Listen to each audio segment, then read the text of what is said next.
Orange Healthcare, c'est une, on va dire, une unité d'affaires du groupe Orange qui s'occupe du monde de la santé et qui adresse on va dire, le monde de la e-santé, les opérateurs de soins, donc hôpitaux, cliniques, régions, pour mettre en place des dispositifs digitaux qui permettent d'améliorer la prise en charge, on espère, et d'aider les professionnels de santé dans leur travail de tous les jours, mais aussi en lien avec les patients, avec un certain nombre de dispositifs effectivement qu'on peut leur mettre à disposition pour les accompagner, mais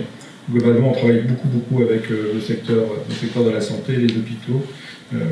globalement. Alors la chance qu'on a chez Orange, vous êtes chez Orange ici au siège d'Orange Group, que vous connaissez effectivement les activités, mais Orange a la chance d'avoir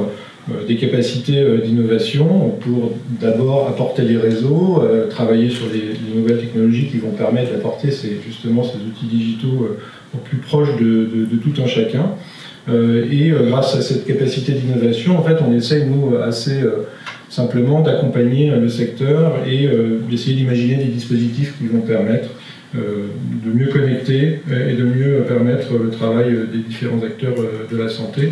À ceci près qu'effectivement, dans l'ADN d'Orange, l'innovation, comme ça a été présenté tout à l'heure, est une innovation qui doit toucher le plus grand nombre, donc des personnes on va dire, plus jeunes aux plus vieux, des gens qui ont accès à la technologie et ceux qui ont plus de difficultés à y avoir accès.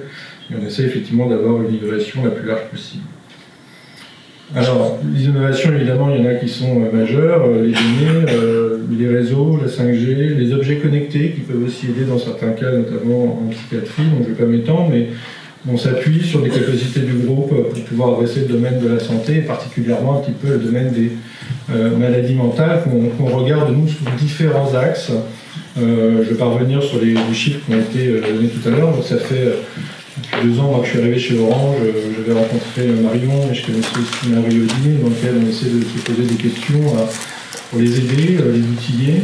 soit sur le sujet des parcours de soins intégrés, donc je vais y revenir, le sujet de la télémédecine, qui est un sujet aussi important, qui est en train de se déployer en France, sous différents axes, et dont le domaine de la psychiatrie, sur certains de ces axes, n'est pas très avancé par rapport à d'autres domaines et d'autres pathologies.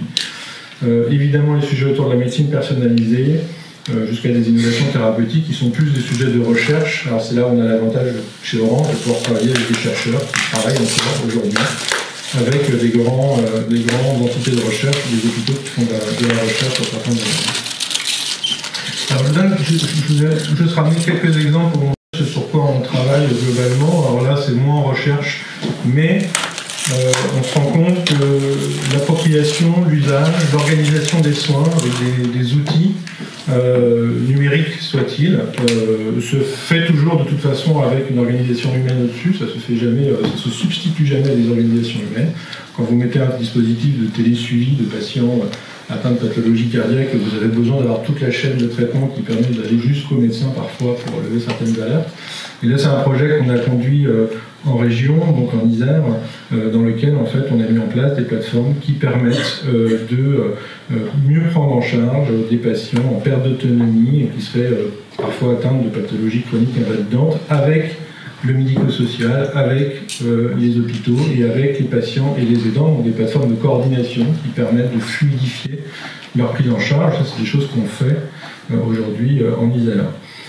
On accompagne des régions comme la région Aquitaine pour mettre en place des dispositifs de soins numériques pour la télémédecine, notamment pour accompagner certaines pathologies cardiaques, des insuffisances cardiaques, où quand on met ces systèmes en place, on se rend compte qu'on a moins d'arrivées aux urgences, qui sont réduites de 25%, et que l'accompagnement du patient se fait de manière beaucoup plus fluide, avec moins d'effets indésirables. Donc on voit que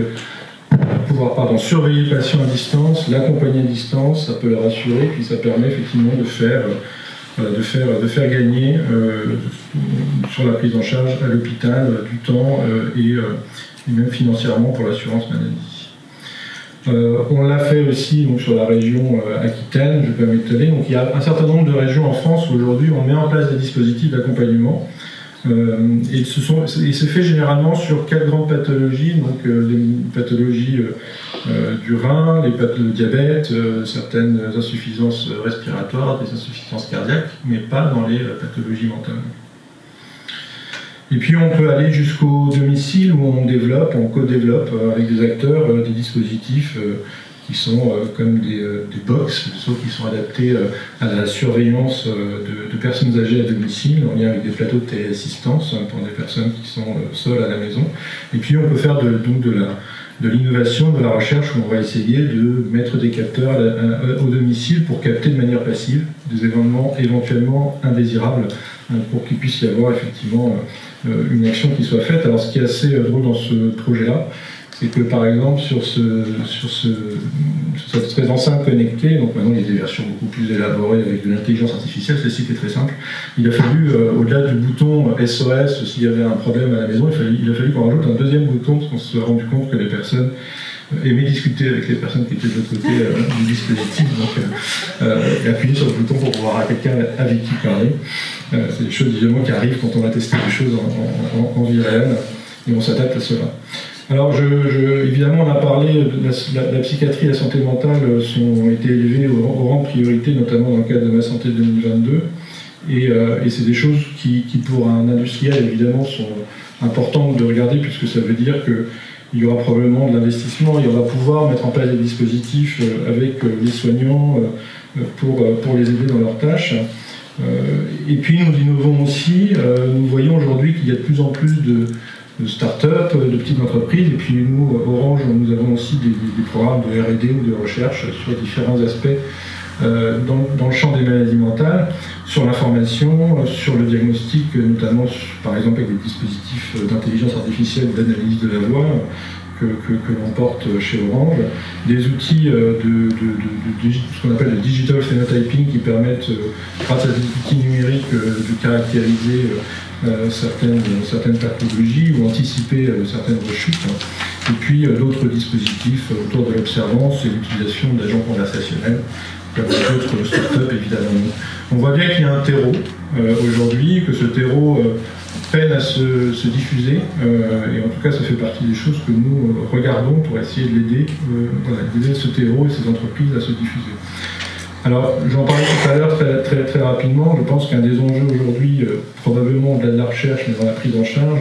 c'est de pouvoir permettre ce qu'on appelle le remboursement des actes de télésurveillance, notamment dans les maladies mentales. Aujourd'hui, donc j'en ai parlé tout à l'heure, sur certaines pathologies, l'assurance maladie rembourse des actes